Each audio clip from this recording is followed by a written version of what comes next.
কোরআনে পাকের মধ্যে নিজেই বলেছেন আল্লাহ তা'বুদু ইল্লা ইয়্যাহ, একমাত্র কেবলমাত্র শুধুমাত্র দাসত্ব হবে কার? জোরে বলেন, আরো জোরে বলেন, দাসত্ব হবে কার? দুনিয়ার মানুষ ভালো করে বুঝেন, মা বাবার কথা শুনবেন, উস্তাদের কথা শুনবেন, নেতার কথা শুনবেন, সবার কথা শুনেন, ভালো কথা। কিন্তু রবকে অসন্তুষ্ট করে রব অসন্তুষ্ট হয়, এমন পথে রবকে অসন্তুষ্ট করে কোনো মানুষের আনুগত্য করা যায় নাই, ঠিক কিনা বলেন? রবকে অসন্তুষ্ট করে কারো কথা মান্য করা বৈধ নয়, জায়েজ নাই। নেতার কথা ততক্ষণ করতে পারবা যতক্ষণ পর্যন্ত আল্লাহর বিধানের ভিতরে নেতা আদেশ করে কথা বলে। তোমার মা বাবার কথা ততক্ষণ পর্যন্ত মান্য করবা, মানতে পারবা যতক্ষণ পর্যন্ত তোমার পিতা মাতা আল্লাহ তাআলার গণ্ডির ভিতরে কথা বলে। আল্লাহর হাবিব সাল্লাল্লাহু আলাইহি ওয়াসাল্লাম বলেন, লা তাআতা লিমাখলুকিন ফি মা'সিয়াতিল খালিক। আসমান জমিনের মালিক ডাক দেয়া বলে, ও দুনিয়ার মানুষ, রাসূলুল্লাহ সাল্লাল্লাহু আলাইহি ওয়াসাল্লাম বলেন, লা তাআতা লিমাখলুকিন ফি মা'সিয়াতিল খালিক। খালেককে নাফরমানি করে, খালেকের আইনের অবাধ্য হয়ে কোন দুনিয়ার মানুষের আনুগত্য করা কারোর জন্য বৈধ নয়। চাই তোমার নেতা হোক, চাই তোমার মা বাবা হোক, পীর মুর্শিদ যাই হোক না কেন, রব অসন্তুষ্ট হয় এমন কোন কাজের যদি আদেশ করে, পীরের কথা মানা যাবে না, মা বাবার কথা মানা যাবে না, নেতার কথা মানা যাবে না। ততক্ষণ পর্যন্ত মা বাবার কথা মর্যাদা দেব, নেতার কথার মর্যাদা দেব, যতক্ষণ পর্যন্ত তারা আল্লাহর বিধানের ভিতরে থাকে আদেশ করবে, ঠিক কিনা বলেন? রব এখানে একমাত্র আল্লাহর ইবাদত দাসত্ব করার কথা বলেছেন। আল্লাহর দাসত্ব যদি আপনি করেন তাহলে আল্লাহর আইন মানতে হবে, আল্লাহর বিধান মানতে হবে। আল্লাহর বিধান যদি না মানেন, আল্লাহ তাআলার আইন যদি না মানেন, যদি কোনো নেতা আল্লাহর বিধানের বিরুদ্ধে কোনো আইন জারি করে, আল্লাহ তাআলার কোরআন দিয়ে দুনিয়ার মধ্যে শাসন চলবে, এটা আল্লাহর দুনিয়া। কোন নেতা যদি বলে না 1450 বছরের পুরাতন কোরআন দিয়ে দুনিয়া চলবে না, লেনিন কালমার্সদের দেওয়া বাতলানো এই পরামর্শ অনুযায়ী, পথ অনুযায়ী, মত অনুযায়ী যদি রাষ্ট্র পরিচালনা করে, যেটা আল্লাহর আইনের বিরুদ্ধে হয়, এমনটার যদি তুমি সাপোর্ট করো, এমনটার মধ্যে যদি ভোট দাও, তাহলে নামাজ পড়েও তুমি আল্লাহর বিরোধী কাজ করলা, ঠিক কিনা বলেন? তাহলে নেতাকে ততক্ষণে মানা যাবে, তার সাথে চলা যাবে যতক্ষণ পর্যন্ত আল্লাহর আইনের ভিতরে থাকবে। নেতা হয়ে যদি আল্লাহর কোনো বিধানের বিরুদ্ধে কথা বলে, পর্দার বিরুদ্ধে কথা বলল, পর্দাকে যদি বলে এটা ঐচ্ছিক বিষয়, বলেন নাউজুবিল্লাহ। নামাজ যেমন মূল একটা শরীয়তের বিষয়, পর্দাও মূল একটা শরীয়তের বিষয়। তোমার নেতা যদি বলে এটা ঐচ্ছিক বিষয়, পর্দা যার মন চায় সে করবে, যার মন না চায় সে করবে না, এর জন্য বাড়াবাড়ি করা যাবে না, ঠিক না? এমন করে যদি পর্দাকে হালকা করে দেখায়, পর্দাকে ছোট করে দেয়, আর তুমি যদি চাটুকারিতা করতে গিয়ে এই সর্দারের তুমি যদি বিরোধিতা না করো, এই নেতার যদি প্রতিবাদ না করো, তাহলে আল্লাহ তাআলার জানিয়ে দিয়েছেন, আল্লাহর হাবিব সাল্লাল্লাহু আলাইহি ওয়াসাল্লাম বলেন, তোমরা যারা আজকে নেতার মূল্যায়ন করতে গিয়ে, তার কথা মানতে গিয়ে আল্লাহর আইনের বিরুদ্ধে অবস্থান নাও, তোমাদের স্থান হাসরের ময়দানে নবী রাসূলদের সাথে হবে না, আবু জাহেল উতবা সাহেবদের সাথে হবে, ঠিক কিনা বলেন? এজন্য কার সাথে চলবেন, কোন মতে চলবেন, কোন আইন মানবেন, কোন বিধান মানবেন, বিধান কোন দিকে মানবেন, কোন দিকে চলবেন, আপনার অবস্থান পরিষ্কার করতে হবে। কোন নেতা যদি নামাজ পড়ে, রোজা রাখে, হজ করে, যাকাত দেয়, সব কিছু ঠিক আছে, কিন্তু যখন বলে কোরআন দিয়ে দেশ চলবে, কোরআনী শাসন চলবে, ইসলামী রাজনীতির কথা যদি বলে আলেম ওলামারা কোরআন থেকে ইসলামী রাজনীতির কথা বললে যদি তোমার নেতার চুলকানি ওঠে, তোমার নেতা যদি আলেমের উপরে খেপে যায়, আলেমকে যখন দৌড় চেপে ধরতে চায়, গলা চেপে ধরতে চায়, আলেমদেরকে যখন লাঞ্ছিত করে অপমান করে, তখন তুমি যদি তোমার নেতার প্রতিবাদ না করো, মনে রাখিও তোমার কপালে নবীর সুপারিশ নাই। ঠিক কিনা বলেন? নামাজ দ্বারা কোনো কাজে আসবে না, কারণ তুমি তো আসলটাই মানছো না। মানুষ স্বাধীনভাবে আল্লাহর বিধান মানতে পারবে আল্লাহর দুনিয়ার মধ্যে যদি আল্লাহর শাসন চলে, কোরআন দ্বারা যদি রাষ্ট্র চলে, দুনিয়া চলে, তাহলে আর এত ওয়াজ নসিহত লাগবে না। শুধু সংসদ থেকে বলে দেবে একজন মহিলাও পর্দা ছাড়া বাইরে যাইতে পারবে না, মার্কেটে আসতে পারবে না, তাহলে আগামীকাল আর গৌরীপুর বাজার, ইলেটগঞ্জের বাজারের মধ্যে একজন বোরকা ছাড়া মহিলা পাওয়া যাবে না। ঠিক কিনা বলেন? সংসদ পর্যন্ত কোরআনকে নেওয়ার চেষ্টা করো মুসলমান। এই কোরআন শুধু তাসবির জন্য আসে নাই, কোরআন তেলাওয়াতের জন্য আসে নাই, শুধু খতমের জন্য আসে নাই, এই কোরআন পাঠের জন্য শুধু আসে নাই। এই কোরআনকে আল্লাহ তাআলা পাঠাইছে তোমার আমার ব্যক্তি জীবন থেকে নিয়ে আন্তর্জাতিক জীবন পর্যন্ত পার্লামেন্টে কোরআন দ্বারা দুনিয়া শাসিত হবে। ঠিক কিনা বলেন? এটাই আল্লাহ বুঝাইছেন, ইল্লা আল্লাহ তা'বুদু ইল্লা ইয়া, কেবলমাত্র শুধুমাত্র আল্লাহ তাআলার ইবাদত চলবে, আল্লাহর বন্দিগি চলবে। এরপরে অংশে আল্লাহ তাআলা বলেন ওয়াবিল ওয়ালিদাইনি ইহসানা। আল্লাহ পাক রব্বুল আলামিন বলেন, ও দুনিয়ার মানুষ, আল্লাহর হক আদায় করার পর, আল্লাহর বিধান আদায় করার পর, আল্লাহর আইন মেনে চলার পর তোমার জন্য দায়িত্ব হলো ওয়াবিল ওয়ালিদাইনি ইহসানা, তোমার মা বাবার সাথে ইহসানের ব্যবহার করা, সুন্দর আচরণ করা, সদাচরণ করা। জোরে বলেন সুবহানাল্লাহ। যারা আলেম আছে জিজ্ঞেস করেন আল্লাহ তা'বুদু ইল্লা ইয়া ওয়াবিল ওয়ালিদাইনি ইহসানা, ওয়াও আনছে মাঝখানে, ওয়াও দিয়া আগের শব্দের সাথে পরের শব্দকে মিলায়, আগের বাক্যের সাথে পরের বাক্যকে এক করে। শুধু যদি আল্লাহ তাআলার বিধানগুলা মানো, মা বাবার যদি হক না মানো, মান্য না করো, তাদের হক আদায় না করো, তাহলে কাজে আসবে না। দুইটাকে একসাথে আল্লাহ বলেছেন, আল্লাহ তাআলার হক আদায় করার পরে তোমার মা বাবার সাথে তুমি দয়াদ্র হও, তাদের সাথে সদাচরণ করো। জোরে বলেন সুবহানাল্লাহ। তাদের সাথে সুন্দর আচরণ করো। ওয়াবিল ওয়ালিদাইনি ইহসানা ইম্মা ইয়াবলুগান্না ইনদাকাল কিবারা আহাদুহুমা আও কিলাহুমা ফালা তাকুল লাহুমা উফ। আল্লাহ তাআলা বলেন, মা বাবার দুইজনকে পাইছো বা দুইজনকে পান নাই, দুইজনের একজনকে যদি পাও, তাহলে তাদের সাথে সদাচরণ করো। আর তাদের কোনো কার্যকলাপে বয়স হয়ে গেছে অথবা তারা সাধারণ মানুষ, কোনো কথায় যদি বারবার তারা জিজ্ঞেস করে বয়সের কারণে, কোনো একটা বিষয় যদি বারবার তোমার কাছে চাই, কোনো কাজে যদি বিরক্তিও হও, তুমি তাদের সামনে বিরক্তি প্রকাশ করে উফ শব্দ তাদের সামনে বলো না, আহ শব্দ তাদের সামনে বিরক্তি বোধ করে বলো না, তাদের সামনে উফ শব্দ আহ শব্দ বলা যাবে না, বিরক্তি বোধ প্রকাশ করা যাবে না। ওয়ালা তানহারহুমা, তোমার মা বাবা সাধারণ মানুষ, শিক্ষা অল্প, গ্রামে থাকে, শহরে চলাফেরা বোঝে না, চলাফেরা যদি একটু উল্টাপাল্টা হয়ে যায়, তোমার মা বাবা যদি তোমার কোনো পেরেশানিতে ফেলাই দেয়, ওয়ালা তানহারহুমা, কথাবার্তা তাদের সাথে সাবধানে বলো, তাদেরকে ধমকের সুরে কথা বলো না। অনেক ছেলেরা এমন আছে শক্তির রাখতে জায়গা পায় না, মা বাবাকে ধমক দিয়ে কথা বলে, মা বাবার একটু উল্টা পাল্টা হলে মা বাবার সাথে ধমকের সুরে জোরে গলায় কথা বলে, আসে না নাই?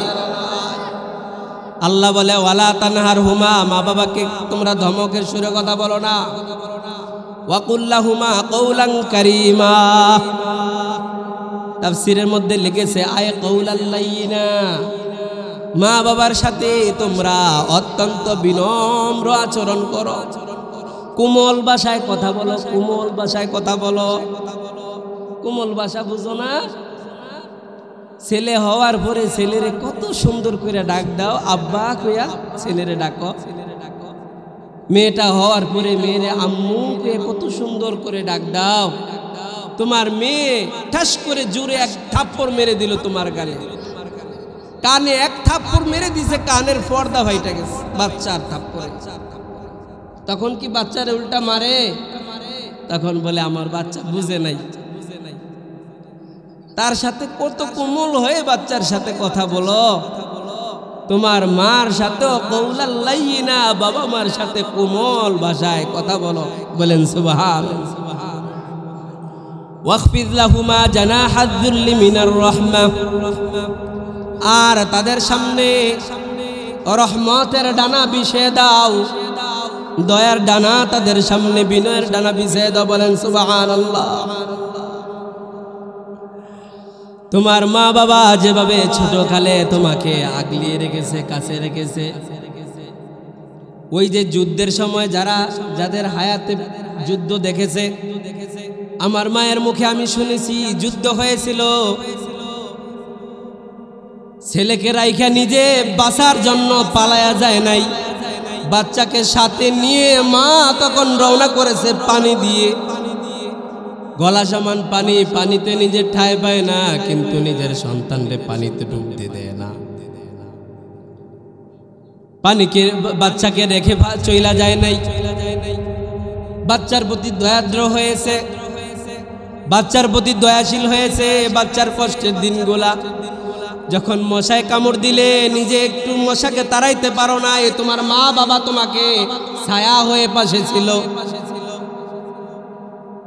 তোমার প্রস্রাব পায়খানা প্রয়োজন হলে মুখে বলতে পারো না, কান্না করছো, তোমার মা বুঝতে পেরেছে কোন সময় কি লাগবে, কি প্রয়োজন, মা বুঝেছে। ওয়াখফিদ লাহুমা জানাহাদ যুল্লি মিনার রাহমাহ, তাদের প্রতিও দয়ার ডানা এভাবে তুমি বিছিয়ে দাও। বলেন সুবহানাল্লাহ। এরপর আল্লাহ বলেন ওয়াকুর রব্বিরহামহুমা কামা রাব্বায়ানি সাগীরা। আল্লাহ পাক রব্বুল আলামিন বলেন, আর বলো রব্বিরহামহুমা কামা রাব্বায়ানি সাগীরা, রব্বিরহামহুমা কামা রাব্বায়ানি সাগীরা। মা বাবার জন্য দোয়া করো। রব নিজে দোয়া শিখাইলেন। তোমার পিতা মাতা বেঁচে থাকুক বা মরে যাক, তাদের জন্য দোয়া করো, রব্বিরহামহুমা কামা রাব্বায়ানি সগীরা।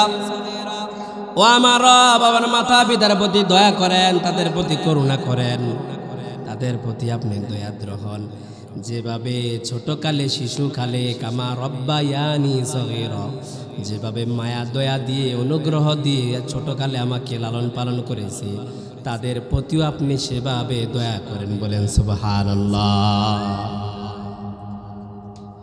এই জায়গার দুইটা ব্যাখ্যা শোনেন, দুই ব্যাখ্যা।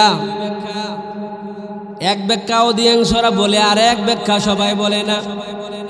কামা রব্বায়ানির যদি অর্থ আরেকভাবেও ধরেন, যে মা বাবা ছোটকালে নিজের যা স্বামী স্ত্রী ঝগড়া লাইগা সন্তানরে ফালাই দিয়া মা চলে গেছে আরেক বেটার সাথে বিয়ে বসে, বাবা আরেক মেয়েকে আরেক মহিলাকে বিবাহ করে চলে গেছে, সন্তানের খোঁজখবর নেয় নাই, এই সন্তানের খাবার দাবার ভরণ পোষণ লেখাপড়ার খোঁজখবর নেয় নাই, তাহলে কামা রব্বায়ানি সগীরার অর্থ কি হবে তখন আমাকে বোঝান।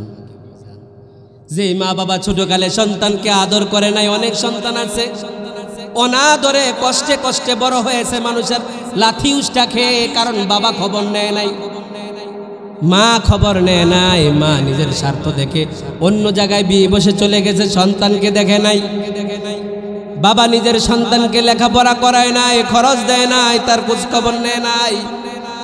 তাহলে আপনিও যেমন আপনার সন্তানের সাথে ব্যবহার করেছেন, যাই না রাখেন সন্তানের হক যারা আদায় করেন নাই, আপনার সাথেও তেমনটাই ঠিক হবে, ঠিক কিনা বলেন। আর যারা মা বাবা, যে মা বাবারা সন্তানদেরকে তিলে তিলে কষ্ট করে এই সন্তানকে মানুষ করেছে ভালোবাসা দিয়ে, দয়া দিয়ে, মায়া দিয়ে, এই সন্তানদের ব্যাপারে আল্লাহ তাআলা মা বাবাদের ব্যাপারে বলেন, সন্তান তোমরা দোয়া করো, তোমাদেরকে তোমাদের মা বাবা যেভাবে ভালোবাসা দিয়ে তোমাদেরকে লালন পালন করেছে, তোমাদেরকে পেলেছে, তোমাদের মা বাবাকেও আমি আল্লাহ তাআলার সাথে তেমন দয়া দিয়ে আমি আখিরাতে পালবো। বলেন সুবহানাল্লাহ। মা বাবার বড় দাম, বড় মূল্য মা বাবা। আল্লাহর হাবিব সাল্লাল্লাহু আলাইহি ওয়াসাল্লাম বলেন, এ উম্মতরা ভালো করে বুঝেন, রাসূলুল্লাহ সাল্লাল্লাহু আলাইহি ওয়াসাল্লাম হাদিসে পাকের মধ্যে বলেন, রিদার রাব্বি ফি রিদাল ওয়ালিদাইনি ওয়া সাখাতুর রাব্বি ফি সাখাতিল ওয়ালিদাইন।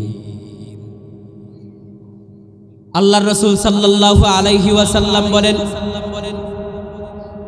মা বাবা যদি অসন্তুষ্ট হয় তাহলে তোমার রব সন্তুষ্ট হয়, আর যদি তোমার মা বাবা অসন্তুষ্ট হয় আসমানের মালিক তোমাদের প্রতি অসন্তুষ্ট হয়ে যায়। বলেন নাউজুবিল্লাহ। এজন্য এই দুনিয়ার সন্তানরা স্ত্রীকে স্ত্রীর অধিকার দিবা, কোনো সমস্যা নেই, তাদের অধিকার দাও। তোমার শাশুড়িকে তার অধিকার দাও, কোনো সমস্যা নাই। কিন্তু খবরদার মা বাবার মনে কষ্ট দিও না, মা বাবা অসন্তুষ্ট হয়ে যায় এমন কাজ করো না, মা বাবার মনে ব্যথা দিয়ে কথা বলো না, মা বাবার মনে ব্যথা যায় এমন কর্ম করো না। কারণ মা বাবা হলেন এমন ব্যক্তিত্ব যারা অসন্তুষ্ট হলে আল্লাহ অসন্তুষ্ট হয়, আর মা বাবাকে যদি সন্তুষ্ট করতে পারো আসমানের মালিক রব তোমার প্রতি সন্তুষ্ট হয়। বলেন সুবহানাল্লাহ।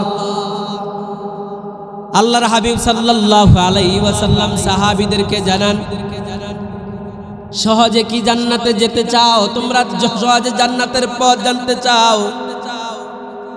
রাসূলুল্লাহ সাল্লাল্লাহু আলাইহি ওয়াসাল্লাম বলেন, তোমাদের মধ্যে কেউ সন্তুষ্ট করতে পারে, তাদের খেদমত করে, তাদের সেবা করে, তাদের কথা মতো চলে, তাদেরকে সন্তুষ্ট রেখে চলে। নবীজি বলেন, মা বাবার খেদমতের মাধ্যমে সহজে জান্নাতে যাওয়া যায়। বলেন সুবহানাল্লাহ।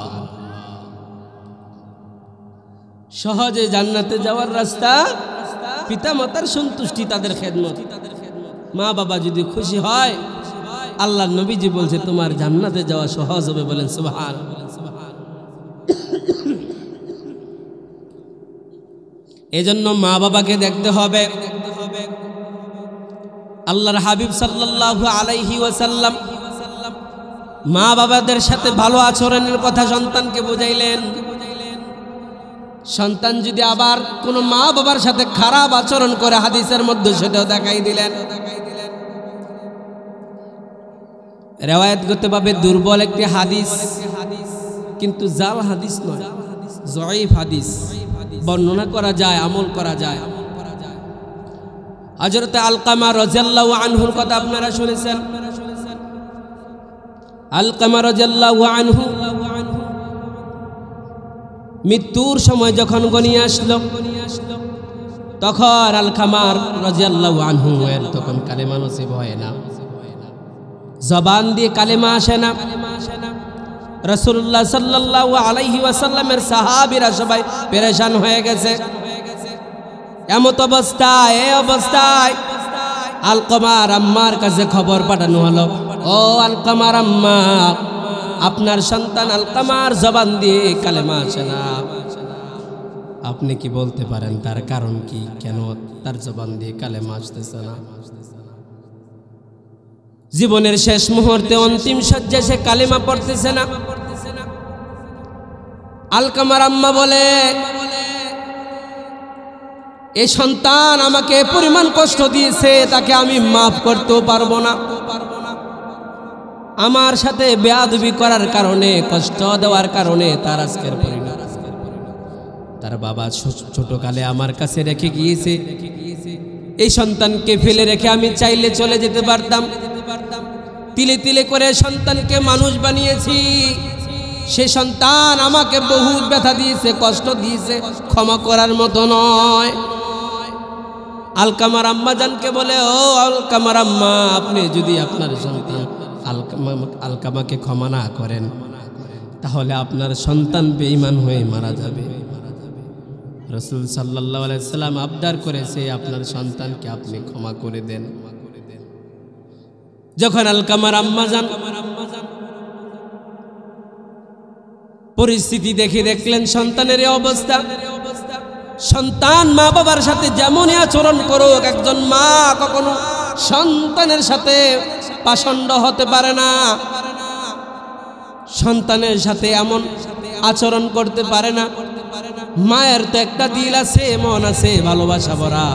মা তখন সাথে সাথে সন্তানকে ক্ষমা করে দেয়। আলকামার জবানে আল্লাহ তাআলা কালেমা জারি করে দিল, বলেন সুবহানাল্লাহ। এজন্য মা বাবাকে খুশি রাখার চেষ্টা করতে হবে। মা বাবাকে কষ্ট দেওয়া যাবে না, তাদের অন্তরে ব্যথা দেওয়া যাবে না।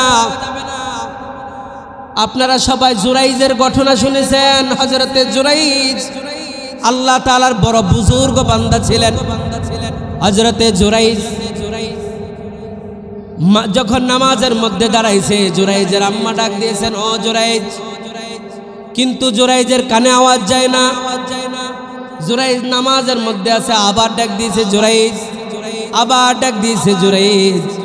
জুরাইজ নামাজ থেকে এখন শুনতেছে আমার মা ডাকতেছে, কিন্তু জুরাইজ ইতস্তত বোধ করতেছে নামাজের মধ্যে আছি, রবের সামনে দাঁড়িয়ে আছি, এখন রবের কাছে রবের হুকুম পালন করব, নামাজ পড়ব নাকি মায়ের ডাকে সাড়া দেব। বড় বুজুর্গ মানুষ জুরাইজ নামাজ পড়তেছে, নামাজ শেষ করে মার কাছে যায়। আল্লাহ তাআলা জুরাইজকে বদদুয়া দিয়ে দিল, আল্লাহ এ জুরাইজের জন্য বহু কষ্ট করেছি, ত্যাগ দিয়েছি, আজকে আমার কষ্টের সময় ডাকলাম সন্তান, সে পাশের রুম থেকে ডাকে সাড়া দিল না। আমি বললাম, আল্লাহ এই জুরাইজকে আপনি খারাপ মহিলার, দায়ুস মহিলার মুখামুখি করে, চরিত্রহীনা মহিলার মুখামুখি করে না করে আপনি মৃত্যু দিয়েন না, মৃত্যুর আগে তাকে চরিত্রহীনা নারীর মুখামুখি করিয়েন, বলেন নাউজুবিল্লাহ। জুরাইজের মা বদদুয়া দিয়ে দিল। মার দোয়া যেমন লাগে বদদুয়া এমন লেগে যায়। তিন ব্যক্তির দোয়া বৃথা যায় না, দোয়া করার সাথে সাথে আল্লাহর দরবারে কবুল হয়ে যায়। এর মধ্যে এক শ্রেণী হলো মা বাবা। মা বাবা যখন দোয়া করে কবুল হয়ে যায়, এই মা বাবা যদি বদদুয়া দেয় বদদুয়াও লেগে যায়। জুরাইজ বড় বুজুর্গ, মশহুর মানুষ, প্রসিদ্ধ মানুষ, সবাই তাকে ভালোবাসে। বড় পীর সাহেব, অনেক বড় খানকা, সব মানুষ এলাকার আসে, তার এলাকায় আশেকের অভাব নেই। হঠাৎ করে একদিনের ঘটনা, একজন মহিলা এসে, যুবতী মহিলা, একটা বাচ্চা কোলের মধ্যে নিয়ে আইসা বলতেছে, ও জুরাইজের এলাকার মানুষ, তোমরা এই জুরাইজকে বুজুর্গ বলো, দরবেশ বলো, পীর সাহেব বলো, তোমরা কি জানো জুরাইজ আমার সাথে কি আচরণ করেছে? আমার কোলে যে সন্তান, এটা হলো জুরাইজের দেওয়া সন্তান। জুরাইজ আমার সাথে বিয়ে হয় নাই, আমার সাথে অপকর্ম করেছে, এই অপকর্মের ফসল হলো আজকের আমার কোলের সন্তান, বলেন নাউজুবিল্লাহ। এলাকার মানুষের মাথার উপরে যেমন আসমান ভেঙে পড়ল। বলে কি, এত বড় পীর সাহেব মানুষ, এত বড় বুজুর্গ আলেম বুজুর্গ মানুষ এমন কাজ করতে পারে, তার দ্বারা বুঝি এমন কাজ হয়। কিন্তু কিছু কিছু মানুষ কিন্তু আলেমদের প্রতি আক্রোশ থাকে, ঠিক কিনা বলেন? কিছু কিছু মানুষ আছে আলেম দেখতে পারে না, আলেম দেখলে অ্যালার্জি তার। পীর দেখতে পারে না, পীর সাহেবদেরকে দেখলেই অ্যালার্জি হয়। হক্কানি আলেমদেরকেই দেখলেই তার অ্যালার্জি হয়, চুল চুলকায়, শুধু চুলকায়। এরকম চুলকান্না পাঠি এক শ্রেণী ছিল, তারা গিয়ে জুরাইজের খানকার উপরে আঘাত করে খানকা ভেঙে দিয়েছে। জুরাইজকে অনেক মারধর করেছে, মারপিট করেছে, অপদস্থ করেছে, জুরাইজকে হেনস্থা করেছে। জুরাইজ এখন হাসে, বলে জুরাইজ হাসো কেন? হাসি কেন? তোমরা কি জানো না? তাহলে শোনো, আজকের যে অপকর্মের কথা আমি বলবো তোমাদেরকে, আমার মায়ের সাথে এমন এমন ঘটনা হয়েছিল, যার কারণে আমার মনে সাক্ষী দেয়, আমার মায়ের বদদুয়ার কারণে বুঝি আজকে আমি পরিস্থিতির সম্মুখীন হয়েছি। ওই মহিলার, বেবিচারিণী মহিলার কোলের মধ্যে যে বাচ্চাটা ছিল, আল্লাহ তাআলার হুকুমে ওই বাচ্চারা দিকে ইশারা করে জোরাইজ বলতেছে, এই কোলের বাচ্চা, মাসুম বাচ্চা, নিষ্পাপ বাচ্চা, তুমি বলো তোমার মা যেটা বলেছে আমার ব্যাপারে এটা সত্য নাকি? তুমি কার সন্তান বলো। কোলের সন্তান সাক্ষী দিয়ে দিল, না জোরাইজের এলাকার মানুষ, জোরাইজ এই ব্যাপারে কোনো দোষী নয়, সে কোনো অপকর্মে লিপ্ত হয় নাই, বরং আমি হলাম অমক রাখাল, আমার মায়ের সাথে অপকর্ম করেছে, ওই অপকর্মের ফসল হলাম আমি। এখন এলাকার মানুষ সবাই আফসোস করে, হায়রে ভুল বুঝে একজন বেবিচারিণী মহিলা, দুশ্চরিত্রার মহিলার কথা শুনে আমরা একজন বুজুর্গ, একজন পীর সাহেবের উপরে আমরা হামলা করলাম, আক্রমণ করলাম, কষ্ট দিলাম, আলেমের উপরে হাত উঠাইলাম, আমরা কামটা করলাম কি? এখন অনুতপ্ত হয়ে তার কাছে ক্ষমা চায়, জোরাইজ মাফ করে দাও, আমরা বুঝতে পারি নাই তোমাকে। কোলের শিশু বাচ্চা কথা বলার মতো নয়, সে যখন তোমার ব্যাপারে সাক্ষী দিয়েছে আমাদের আর বোঝার বাকি নেই, তুমি হলা নিরপরাধ, এই মহিলা হলো অপরাধী। বলেন সুবহানাল্লাহ। তোমার এই খানকা আমরা ভেঙ্গেছি, বলো খানকা কি দিয়ে বানাই দিতে হবে? প্রয়োজন আমরা স্বর্ণ দিয়ে করে দেব। জোরাইজ বলে, না না, এত কিছু করতে হবে না, যেমন ছিল তেমন করে খানকা করে দাও। ও দুনিয়ার মানুষ ভালো করে বুঝেন, আপনি আমি তো সাধারণ মানুষ, কিন্তু জোরাইজ কিন্তু আপনার চেয়ে আমার চেয়ে অনেক আমরি ছিল, অনেক বুজুর্গ মানুষ ছিল, আল্লাহওয়ালা মানুষ ছিল, আলেম ছিল, এমন একজন বুজুর্গ মানুষ মা বাবার বদদোয়ার কারণে বেবিচারের মধ্যে বেবিচারের তুহমত তাদের গায়ে লেগে যায়। ভালো করে বুঝো, মা বাবার মনের মধ্যে যারা কষ্ট দাও, মা বাবার মনে যারা ব্যথা দাও, বিদেশে যাইতে আশা করবা, ব্যবসা বাণিজ্য হাতে নিবা, ব্যবসা বাণিজ্যের মধ্যে সফলতা দেখবা, হঠাৎ করে একদিনের বিপদ এসে যাবে, সব সফলতা ব্যর্থ হয়ে ধুলির সাথে মিশে যাবে, ঠিক কিনা বলেন? এজন্য মা বাবাকে কষ্ট দিও না, মা বাবাকে ব্যথা দিও না, মা বাবাকে সন্তুষ্ট করার জন্য চেষ্টা করো। আল্লাহর হাবিব সাল্লাল্লাহু আলাইহি ওয়াসাল্লাম দু জাহানের বাদশাহ নবী মা বাবার ব্যাপারে কত বড় করে বলছে, ভালো করে দেখো। একজন সাহাবী আসছে রাসূলের কাছে, ওই সাহাবীর মা অসুস্থ, আয়েশা বলতেছি, ইয়া রাসূলুল্লাহ, জিহাদের ডাক দিয়েছেন, আপনার ডাকে না এসে পারি নাই, জিহাদে শরীক হওয়ার জন্য চলে এসেছি, কিন্তু নবী গো দোয়া করেন, ঘরের মধ্যে আমার অসুস্থ মা রেখে এসেছি। দুনিয়ার কোনো গল্প না, রাসূলুল্লাহ বলতেছেন। আল্লাহর রাসূল সাল্লাল্লাহু আলাইহি সাল্লাম বলেন, ও সাহাবী, যুদ্ধের মধ্যে অংশগ্রহণ করতে আসছো, জিহাদের মর্যাদা পাইতে আসছো? বলে হ্যাঁ। তোমার যে মাকে, যে বাবা মাকে ঘরের মধ্যে কাঁধে আসছো, অসুস্থ অবস্থায় রেখে আসছো, যাদেরকে কাঁধে আসছো তাদের মুখের মধ্যে গিয়ে হাসি ফুটাও, জিহাদের মর্যাদা আল্লাহ তোমাকে দিয়ে দিবে। বলেন সুবহানাল্লাহ। তোমার মা কত বড় আল্লাহ তাআলার কাছে দামি, তোমার বাবা কত বড় দামি। এই মা বাবা যদি সন্তুষ্ট হয় তোমার প্রতি, আল্লাহ রাসূল জানাই দিলেন, যাও মা বাবার মুখে হাসি ফুটাও। তোমার মা বাবা যদি সন্তুষ্ট হয়, তাহলে আল্লাহ তাআলা তোমাকে জিহাদের মর্যাদা দিয়ে দিবে। বলেন সুবহানাল্লাহ। আল্লাহর রাস্তায় জিহাদ করা কি জানেন? কোন ব্যক্তি যদি আল্লাহর রাস্তায় জিহাদ করতে গেল, আল্লাহর সন্তুষ্টির জন্য জিহাদে গেছে, জিহাদে গিয়ে যদি মারা যায়, জিহাদে গিয়ে যদি শহীদ হয়, আল্লাহর হাবিব সাল্লাল্লাহু আলাইহি ওয়াসাল্লাম বলেন, একজন শহীদের মর্যাদা এমন হবে, শহীদকে আল্লাহ তাআলা বিনা হিসাবে জান্নাতের দিকে পাঠিয়ে দিবে। সব মানুষগুলা এদিকে হিসাব নিকাশের জন্য দাঁড়ায় আছে, ভয়ে সব মানুষগুলা প্রকম্পিত, ভয়ে সব মানুষগুলা আতঙ্ক, হিসাব আমার কেমন জানি হয়, আজকের হিসাব দিতে পারবো কিনা। সব মানুষগুলা পেরেশানিতে আছে। একদল মানুষ জান্নাতের দিকে সোজা চলে যায়, রক্তমাখা শরীর নিয়ে তারা চলে যাইতেছে জান্নাতের দিকে, কাপড় চোর ছিঁড়া বেড়া, শরীরে রক্ত মাখানো। বলবে এরা কারা, তাদের কি হিসাব হবে না?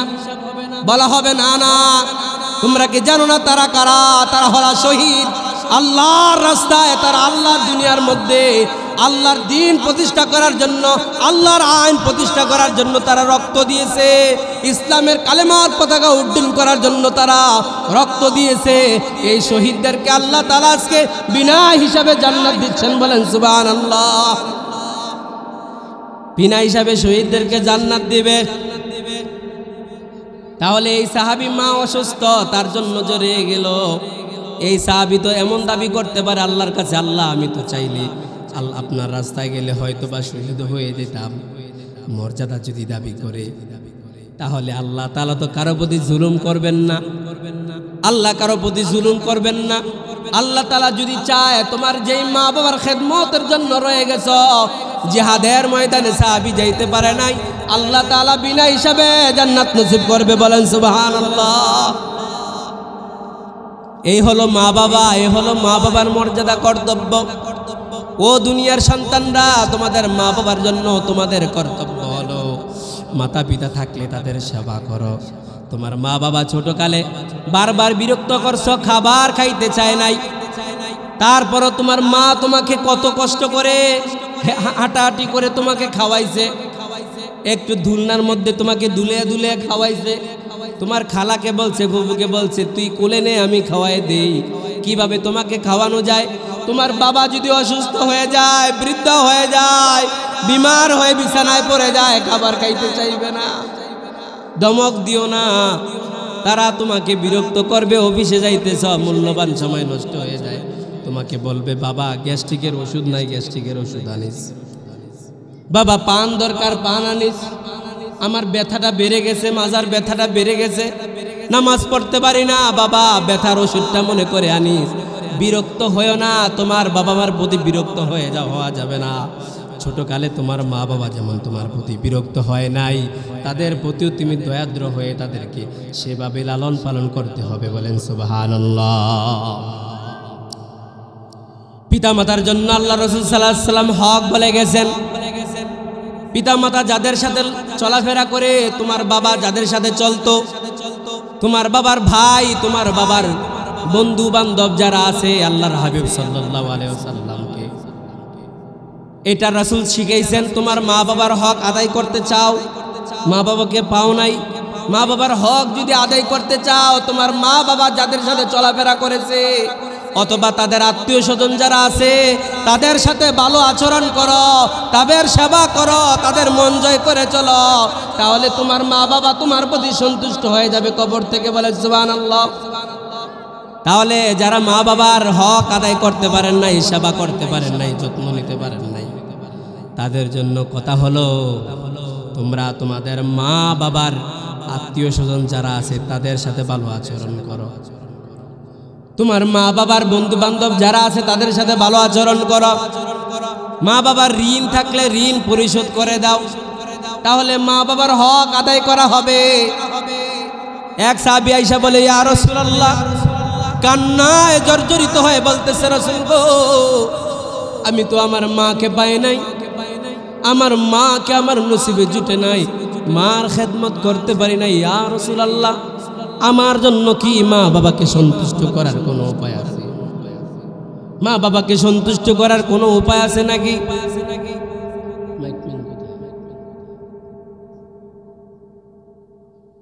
মা বাবাকে সন্তুষ্ট করার মতো কোনো উপায় আছে নাকি?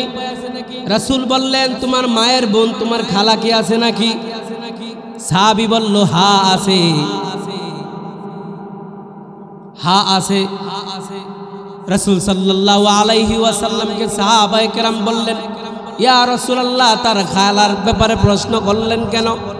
বলল, সে ব্যক্তি যদি, যে তার মাকে পায় নাই, মায়ের সেবা করতে পারে নাই, এই ব্যক্তি যদি তার খালার সাথে ভালো আচরণ করে, তাদের সাথে সম্মান দেখে চলে, তাদের যত্ন করে, আল্লাহ তাআলা তার মা বাবার খেদমত করার নেকি তাকে দিবে, তার মাতা পিতা তার প্রতি সন্তুষ্ট হবে। বলেন সুবহানাল্লাহ।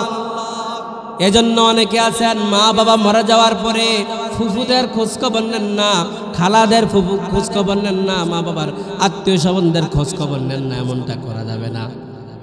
আল্লাহর হাবিব সাল্লাল্লাহু আলাইহি ওয়াসাল্লাম বলেছেন, লা ইয়াদখুলুল জান্নাতা কাতিউন, রাসূল বলেছেন তোমাদের মধ্যে কেউ যদি আত্মীয়তার সম্পর্ক ছিন্ন করে, খালাদের, ফুফুদের, মামাদের, চাচাদের খোঁজ খবর না নেয়, ভাতিজা বৃত্তশালী, চাচা কষ্ট করে,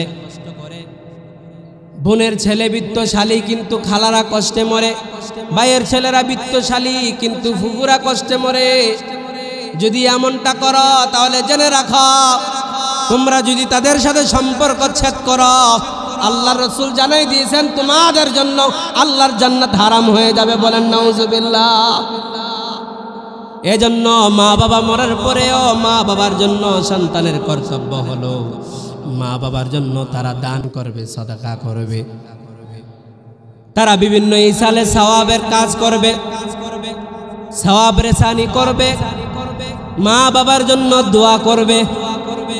সন্তান যদি মা বাবার জন্য দোয়া করে, ওই মা বাবার যদি কবরের মধ্যে অবস্থা পরিবর্তন হয়, তাদের জান্নাত নসিব হয়। সন্তানের দোয়া মা বাবার জন্য দোয়া কবুল হয়। মা বাবার পক্ষ থেকে যদি আল্লাহর নামে কেউ দান করলে, মা বাবার পক্ষ থেকে দান করে, তাহলে মা বাবার আমল নামার মধ্যে সব নেকি জমা হয়। ওই মা বাবা তার প্রতি খুশি হয়ে যায়, আল্লাহ তাআলা তার মা বাবাকে তার প্রতি খুশি করে দেয়। বলেন সুবহানাল্লাহ। আল্লাহ তাআলা তার মা বাবাকে তার প্রতি খুশি করে দেন। আল্লাহ রাসূল সাল্লাল্লাহু আলাইহি ওয়াসাল্লাম দানের কথা বলেছেন মা বাবার জন্য, তাদের পক্ষ থেকে দান করতে।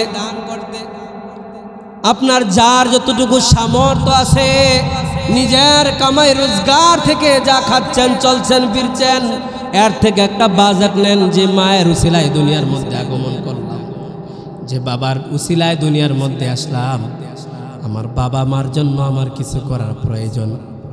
আজকে যদি আপনি আপনার বাবা মার জন্য মসজিদে দান করেন, মাদ্রাসার মধ্যে দান করেন, মাহফিলে দান করেন, এতিমের মাথায় হাত বুলান, অসহায় মানুষের পাশে যদি তাদেরকে দান সদকা করেন, সহযোগিতা করেন, আল্লাহর হাবিব সাল্লাল্লাহু আলাইহি ওয়াসাল্লামের হাদিস খুলে দেখেন, আপনার সন্তানরাও আপনার প্রতি এমন দয়াদ্র হবে, আপনার মৃত্যুর পরে আপনার সন্তানরাও আল্লাহর কাছে দান করবে আপনার পক্ষ থেকে। বলেন সুবহানাল্লাহ।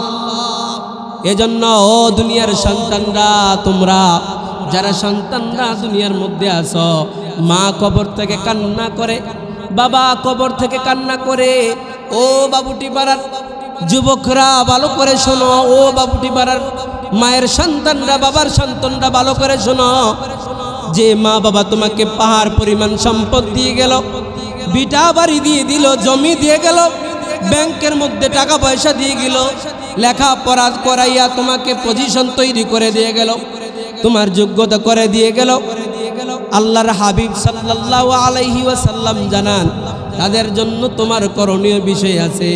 তুমি যখন তাদের পক্ষ থেকে আল্লাহর রাস্তায় দান করবা, ওই মা বাবার কবরের মধ্যে নেকি চলে যাইলে তারা মা বাবারা তোমার প্রতি খুশি হয়ে যায়। তোমার মা বাবা খুশি হইলে আল্লাহ তাআলা তোমার প্রতি খুশি হবে। বলেন সুবহানাল্লাহ।